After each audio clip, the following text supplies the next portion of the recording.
एक समय की बात है, भगवान बुद्ध अपने शिष्यों के साथ बैठे हुए थे और उन्हें उपदेश दे रहे थे। तब उन्होंने अपने शिष्यों से कहा, क्रोध इंसान का सबसे बड़ा दुश्मन है। क्रोध करने वाला व्यक्ति खुद को हानि पहुंचाता ही है, लेकिन दूसरों को भी हानि पहुंचाता है। वो प्रतिशोध की आग में जलता है और अपने जीवन को बर्बाद करता है। उनके उपदेश खत्म हो जाने के बाद उनके शिष्यों में से एक शिष्य खड़ा होता है और उससे बोलता है, तू एक ढोंगी है। तेरी बातें मनुष्यों के रहन सहन से विपरीत हैं। तू जो भी कहता है उसे अपने जीवन में अनुसरण नहीं करता और दूसरों को यह सब करने को कहता है। जब वो शिष्य गौतम बुद्ध को उल्टी सीधी बातें कह रहा था, तब गौतम बुद्ध ने कोई प्रतिक्रिया नहीं दी और वे शांत बैठे थे। लेकिन ऐसे में वो व्यक्ति और भी ज्यादा गुस्सा हो गया और गुस्से में आकर उसने गौतम बुद्ध के मुंह पर थूक दिया। इसके बाद भी महात्मा गौतम बुद्ध को गुस्सा नहीं आया और वे शांत थे। उन्होंने अपने चेहरे से थूक को पोंछा और वो चुपचाप बैठ गए। ये सब देखकर उस शिष्य को समझ नहीं आया कि वो क्या करेगा। गुस्से में आकर वो उस जगह को छोड़कर चला गया और अगले दिन अपने घर पहुंचा। जैसे ही वो अपने घर पहुंचा, तब तक उसका दिमाग शांत हो चुका था।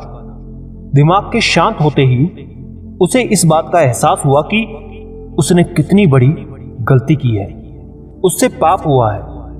वो खुद को मन ही मन कहने लगा, ये मैंने क्या कर दिया। मैंने महात्मा बुद्ध का अपमान किया है। ऐसा पाप मैं कैसे कर सकता हूं। मैंने तो बहुत बड़ी गलती कर दी है। मुझे जाकर उनसे माफी मांगनी होगी। ये कहकर वो तुरंत ही गौतम बुद्ध के पास चला गया, लेकिन गौतम बुद्ध उस स्थान पर नहीं थे। ऐसे में वो शिष्य जगह जगह भटक कर उन्हें खोजने लगा। जैसे ही उसे महात्मा बुद्ध मिले तो वो उनके पैरों में गिर गया और उनसे कहने लगा, मुझे माफ कर दीजिए, मुझसे गलती हुई है। मैंने आपका अपमान किया है। मैंने ये बहुत बड़ा पाप किया है।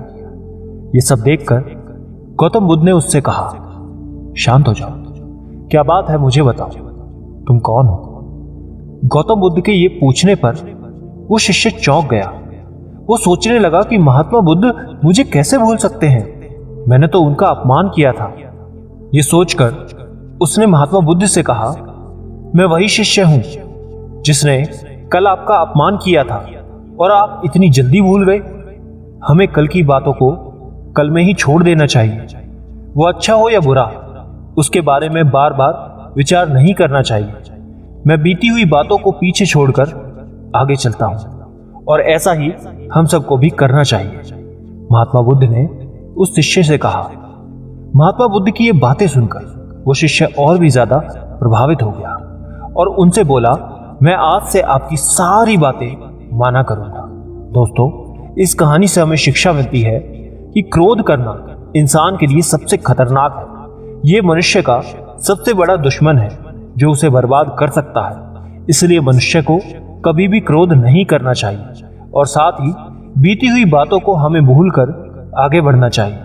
अगर कोई मनुष्य अपनी बीती हुई बातों पर ज्यादा ध्यान देता है तो उसका ध्यान पूरी तरह से भूतकाल में लगा होता है और वो इंसान कभी भी आगे बढ़ने की ओर विचार नहीं कर पाता। इसलिए हमेशा पुरानी बातों को छोड़कर आगे बढ़ने की सोचें। धन्यवाद। एक बार एक भिखारी अपने जीवन से परेशान हो चुका था, क्योंकि उसे अपने जीवन को चलाने के लिए भीख मांगनी पड़ती थी। उसे हर एक चीज के लिए भीख मांगनी पड़ती थी। इसी बात को लेकर वो दुखी रहता था और दिन भर यही सोचता कि उसके जीवन में बदलाव कैसे आएगा। ये सोचकर वो निराश हो जाता। वो हर दिन देखता कि बहुत सारे लोग निराश होकर आंखों में आंसू लिए विभिन्न चिंताओं से परेशान लोग गौतम बुद्ध की तरफ जाते और वापस लौटते समय वे लोग बहुत ही खुश होते थे।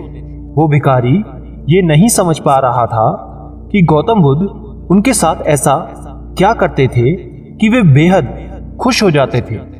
वापस लौटते हुए लोगों के हाथों में ना तो ढेर सारे पैसे होते थे न ही सोने चांदी, तो फिर ऐसा क्या होता था कि लोग बुद्ध के पास से लौटते वक्त इतना शांत होते थे?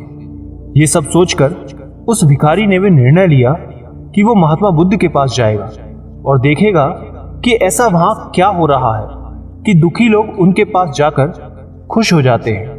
वो बुद्ध से मिलने के लिए उनके पास चल पड़ा। जहां बुद्ध मौजूद थे वहां पर बहुत लंबी कतार लगी हुई थी, तो वो भिखारी भी कतार में लग गया। कतार में लगकर वो अपनी बारी का इंतजार करने लगा। देखते ही देखते उसकी बारी आई और उसने भगवान बुद्ध से कहा, बुद्ध, मैं बहुत गरीब हूं, मेरे पास कुछ भी नहीं है। मुझे अपना जीवन चलाने के लिए भी दूसरों से भीख मांगनी पड़ती है। अब आप ही बताइए कि मैं अपने जीवन को कैसे बेहतर कर सकूं। ये सब सुनकर भगवान बुद्ध ने कहा, तुम गरीब नहीं हो, तुम्हें बस ऐसा लगता है, क्योंकि आज तक कभी तुमने किसी के लिए कुछ भी नहीं किया, ना ही तुमने कभी किसी को दान दिया, ना ही तुमने दूसरों के लिए कुछ किया।